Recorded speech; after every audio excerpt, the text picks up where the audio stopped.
be seated.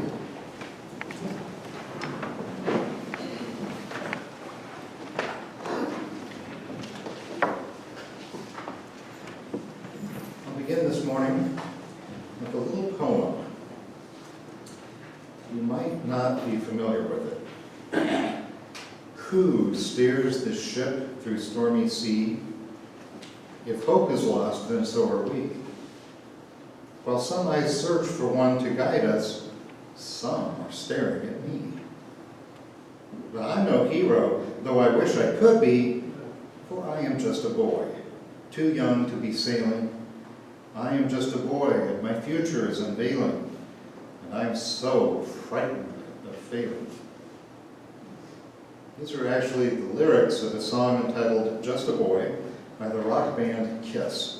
Some of you are familiar with it. Well, I heard a lot about those band members this summer when I got to know a photographer who toured with them.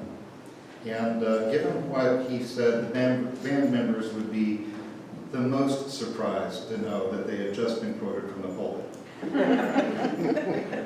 But I offer it as an example of how the idea of being just a boy is a common and often poignant one in society.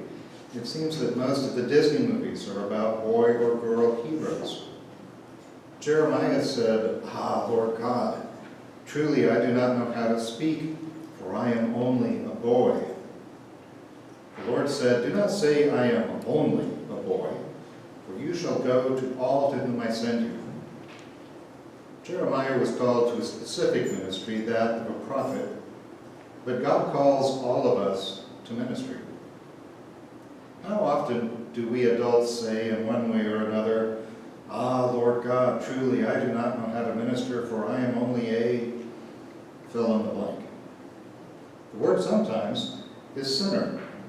And I've heard people say that they cannot do ministry because they are unqualified, too busy, or they never learned what to do. The well-attested truth of the matter is this: God calls whom God calls. We could review the baptismal vows on page 292 of the prayer book, where we would find that in baptism, God's call of the baptized to the ministry is affirmed, and the baptized person is empowered by the Holy Spirit to accomplish the ministry to which he or she is called, or led, or pushed. That's why I teach it to children. They are called, affirmed, and empowered to do ministry. I told them that if they see someone who's sitting in the cafeteria at school all alone, to go sit with that person. Or if someone is being bullied, to go stand with that person, but also report the bully to adults and pray for that bully too, every day. And the adults, even the adults, are called, affirmed, and empowered to do ministry. We are indeed sinners. Still, God calls us to ministry to others. We are busy. Still, God calls us to minister to others.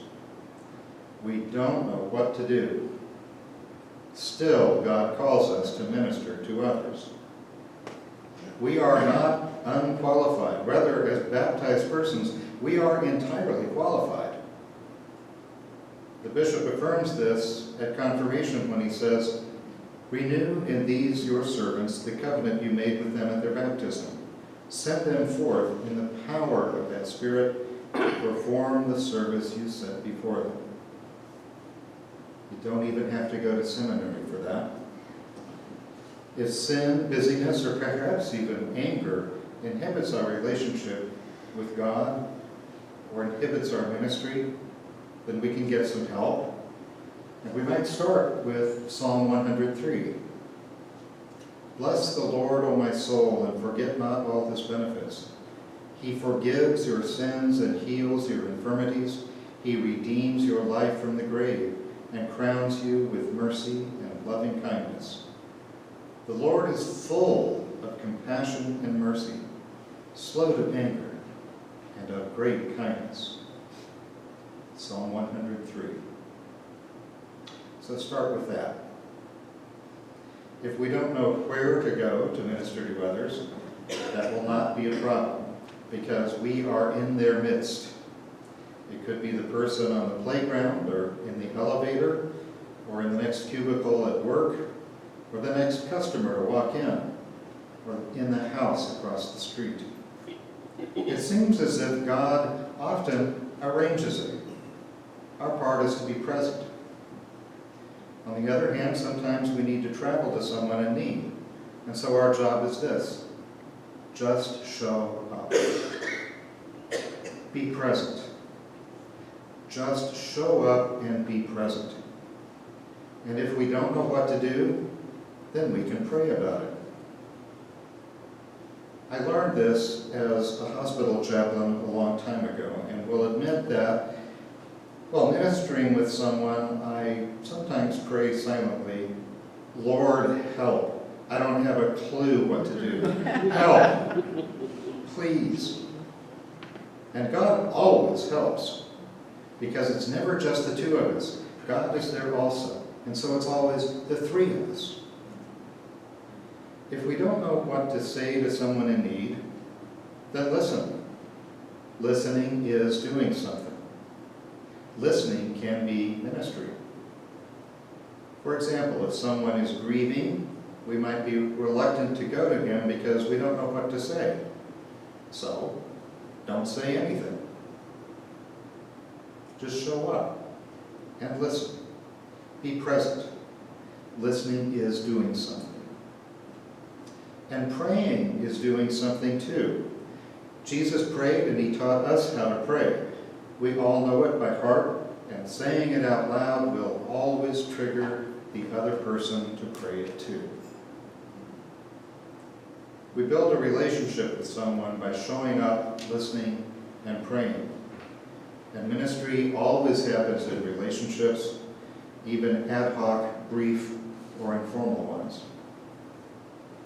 We are called to ministry and given the power of the Holy Spirit to accomplish it.